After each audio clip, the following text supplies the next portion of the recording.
तो भाई रिसेंटली ये न्यूज निकल कर आई थी कि शी हल्क के हर एक एपिसोड में मार्वल ने करीब $25 मिलियन का खर्चा किया है, जो कि all time best TV series game of thrones से भी ज्यादा है, क्योंकि गेम ऑफ थ्रोन्स के हर एपिसोड में $15 मिलियन का खर्चा हुआ था।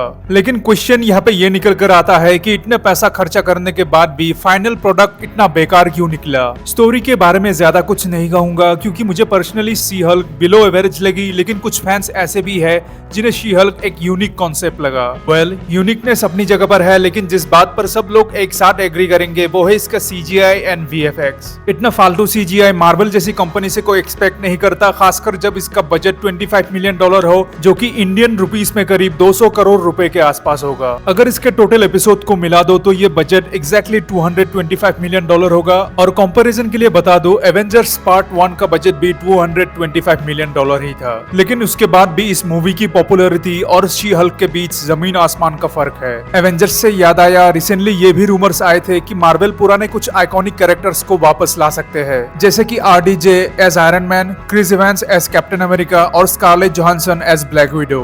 ज्यादातर मार्वल फैंस इस बात से खुश होंगे या फिर एक्साइटेड फील करेंगे, लेकिन मेरी नजर में ये करना एकदम सही नहीं होगा, क्योंकि इन कैरेक्टर्स को MCU में ऑलरेडी प्रॉपर एंडिंग मिल चुका है। जिस तरह का इमोशन और कनेक्शन इन कैरेक्टर्स को देखकर हम फील करते हैं वो ऑलरेडी एंड गेम के जरिए स्पेयर हो चुका है। उसके बाद फिर से मरे हुए कैरेक्टर्स को जिंदा करना असल में ये दर्शाएगा कि मार्वल आज की डेट में स्ट्रगल कर रहा है। इससे यही प्रूव होता है कि नए एक्टर्स पुराने एक्टर्स के लेवल को मैच नहीं कर पा रहे, और इसी वजह से मार्वल अभी भी 2019 में ही अटका हुआ है। करंट फेस में अगर कुछ एक्साइटिंग देखने को मिल रहा है तो वो है लोकी सीरीज, लेकिन टॉम हिडलस्टन भी फेस 1 से बिलोंग करते हैं। इसी के साथ मैं super villain Kang the conqueror के बारे में भी बताना चाहूंगा।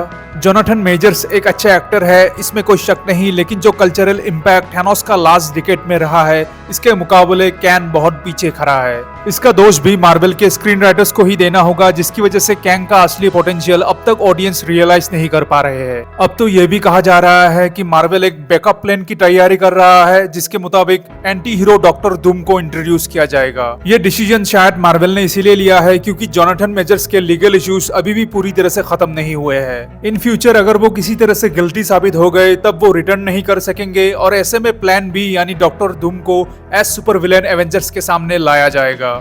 इतने सारे इश्यूज होने के बाद भी मार्वल को ज्यादा टेंशन लेने की जरूरत नहीं है, क्योंकि उनका फैन बेस काफी स्ट्रॉन्ग और लॉयल है। सिर्फ एक हिट मूवी और मार्वल अपने ट्रैक पर वापस आ जाएगा। एक और एडवांटेज मार्वल को यह भी है कि उनका कॉम्पिटिटर DC आज के डेट में पूरी तरह से बिखर चुका है। जेम्स गन के अंडर DC को रिफॉर्म होने में कम से कम और 2 साल लग जाएंगे, और इतना टाइम काफी होता है मार्वल के जैसे एक पॉपुलर ब्रांड को फिर से एस्टेब्लिश होने के लिए। DC की तरह मार्वल को बजटरी प्रॉब्लम्स भी नहीं है, क्योंकि डिज्नी आज भी एक प्रॉफिटेबल कंपनी है। सच कहूँ तो मुझे द मार्वल्स मूवी से ज्यादा कुछ एक्सपेक्टेशन नहीं है, लेकिन फ्यूचर प्रोजेक्ट्स जैसे कि blade, Deadpool 3, captain America brave new world, secret Wars जैसी मूवीज मार्वल का गोल्डन एरा वापस ला सकती है। मेरे इस व्यू पॉइंट को लेकर तुम्हारा क्या मानना है कमेंट बॉक्स में जरूर बताना। मिलते हैं अगले वीडियो में। Till then good bye and take care.